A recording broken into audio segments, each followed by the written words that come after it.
Hello दोस्तों, स्वागत है आपका जनरल स्टडीज नाउ के यूट्यूब चैनल पर। देखते हैं आज का पहला सवाल। हाल ही में किस राज्य ने राज्य के स्कूली पाठ्यक्रम में आपातकाल पर एक अध्याय शामिल करने की घोषणा की है? आपके ऑप्शन है मध्य प्रदेश, बिहार, राजस्थान या फिर उत्तर प्रदेश। इस प्रश्न का सही उत्तर विकल्प ए मध्य प्रदेश। मध्य प्रदेश राज्य के स्कूली पाठ्यक्रम में आपातकाल पर एक अध्याय जोड़ने की घोषणा की गई है। इस अध्याय में आपातकाल के दौरान किए गए उल्लंघन और दमन के बारे में बताया जाएगा, जिसे भारत सरकार ने वर्ष 1975 में लगाया था। अतः विकल्प ए सही है। अगला प्रश्न है, वाडिया हिमालय भूविज्ञान संस्थान यानी कि WIHG की स्थापना किस वर्ष की गई थी? आपके ऑप्शन है 1968, 1976, 1984 या फिर 1990। तो इस प्रश्न का सही उत्तर विकल्प ए 1968। वाडिया हिमालय भूविज्ञान संस्थान की स्थापना जून 1968 में हुई थी। यह विज्ञान एवं प्रौद्योगिकी विभाग का एक स्वायत्त अनुसंधान संस्थान है। अतः विकल्प ए सही है।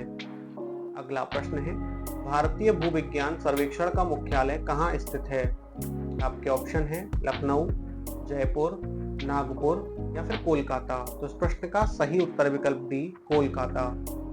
भारतीय भूविज्ञान सर्वेक्षण यानी कि geological survey of India Bharat की एक वैज्ञानिक एजेंसी है। इसका मुख्यालय कोलकाता में स्थित है, जबकि इसके 6 क्षेत्रीय कार्यालय हैं जो लखनऊ, जयपुर, नागपुर, हैदराबाद, शिलोंग और कोलकाता में स्थित हैं। अतः विकल्प डी सही है। अगला प्रश्न है, कुंभ मेला 2025 उत्तर प्रदेश के किस जिले में आयोजित होगा? आपके ऑप्शन है बुलंदशहर, प्रयागराज, गौतम बुद्ध नगर या फिर कन्नौज। तो इस प्रश्न का सही उत्तर विकल्प बी प्रयागराज।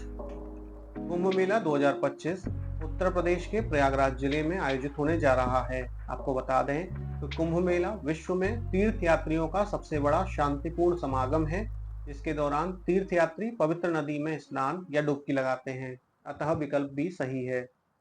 अगला प्रश्न है, श्री बृहदेश्वर मंदिर किस राज्य में स्थित है? आपके ऑप्शन है तमिलनाडु, कर्नाटक, केरल या फिर आंध्र प्रदेश। तो इस प्रश्न का सही उत्तर विकल्प ए तमिलनाडु। श्री बृहदेश्वर मंदिर तमिलनाडु राज्य के तंजावुर में स्थित कई प्रसिद्ध मंदिरों में से एक है। यह विश्व के सबसे बड़े एवं भव्य मंदिरों में से भी एक है।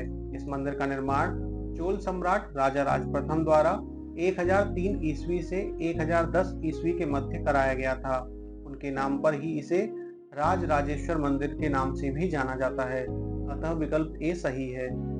अगला प्रश्न है, ठंडी जलवायु के स्तनधारियों के कान और पाद आमतौर पर छोटे होते हैं ताकि ऊष्मा की हानि न्यूनतम हो। इसे किस रूप में जाना जाता है? आपके ऑप्शन है बर्गमैन का नियम, हेलन का नियम, फ्लेमिंग का नियम या फिर चारगफ का नियम। तो इस प्रश्न का सही उत्तर विकल्प बी हेलन का नियम।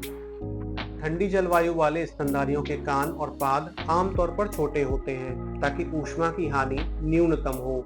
इसे एलन का नियम कहा जाता है। प्रश्न के संदर्भ में बात करें तो बर्गमैन के नियम के अनुसार ठंडी जलवायु में शरीर का आकार बड़ा और गर्म जलवायु में छोटा होता है।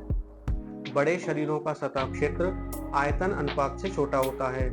चारगफ का नियम यूक्लियोटाइड अनुपात से संबंधित है, वहीं फ्लेमिंग का नियम चुंबकत्व से संबंधित है। ऊंचाई वाले स्थानों पर जी मचलाना यानी कि एल्टीट्यूड सिकनेस किसके कारण होता है?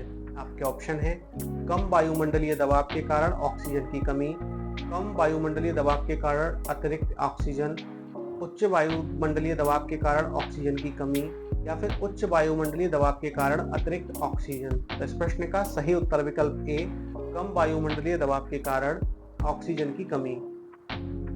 ऊंचाई वाले स्थानों में व्यक्ति को जी मचलाने यानी कि एल्टीट्यूड सिकनेस का अनुभव होता है। इसके लक्षणों में मतली, थकान और हृदय स्पंदन तेज होना शामिल है। उच्च तुंगता वाले क्षेत्रों में वायुमंडलीय दबाव कम होता है, इसलिए शरीर को पर्याप्त ऑक्सीजन नहीं मिल पाता। अतः विकल्प ए सही है। अंतिम प्रश्न है, निम्नलिखित में से किसे हाल ही में नया विदेश सचिव नियुक्त किया गया है? आपके ऑप्शन है विक्रम मिश्री, विनय मोहन, रंजन मथाई या फिर एस जयशंकर। तो इस प्रश्न का सही उत्तर विकल्प ए विक्रम मिश्री। भारत के उपराष्ट्रीय सुरक्षा सलाहकार विक्रम मिश्री 15 जुलाई को विदेश सचिव का पदभार संभालेंगे। वह वर्तमान विदेश सचिव विनय मोहन क्वात्रा का स्थान लेंगे। आपको बता दें कि विक्रम मिस्री चीन में भारत के पूर्व राजदूत रहे हैं, अतः विकल्प ए सही है। तो दोस्तों, आज के एपिसोड में इतना ही। मिलते हैं अगले एपिसोड में, तब तक के लिए धन्यवाद।